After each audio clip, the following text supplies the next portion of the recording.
રાજકોટના જંગલેશ્વરમાં ડિમોલેશનની અંતિમ નોટિસ આપવામાં આવી છે। સોમવારે 153 જેટલા ગેરકાયદેસર બાંધકામ તોડી પાડવામાં આવશે।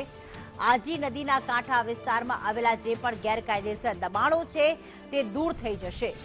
100 થી વધુ પોલીસ કર્મીઓ જોડાશે। વિજિલન્સનો સ્ટાફ પણ તૈનાત કરવામાં આવશે।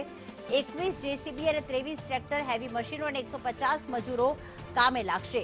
હાઈકોર્ટના સ્ટે બાદ આ દબાણો દૂર કરવામાં આવશે। વધુ વિગતો સાથે મયુર અમારી સાથે જોડાઈ ગયા છે। મયુર, આખરે છેલ્લી નોટિસ આપવામાં આવી।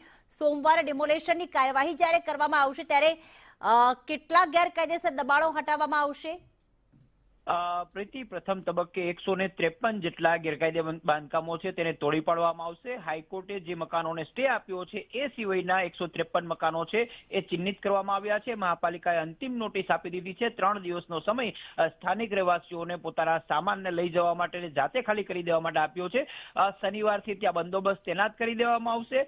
રવિવારનો એક દિવસ ઓબ્ઝર્વેશન કરવામાં આવશે કે કેટલા બાંધકામો છે એની અંદર સામાન પડ્યો છે કે કેમ, ને ત્યારબાદ સોમવારે વહેલી સવારથી અથવા તો રવિવારે રાતથી જ આ ડિમોલેશન છે તેની કાર્યવાહી ચાલુ કરી દેવામાં આવશે। બિલકુલ, વધુ અપડેટ માટે મયુર આપના સંપર્કમાં રહીશું। આભાર તમામ।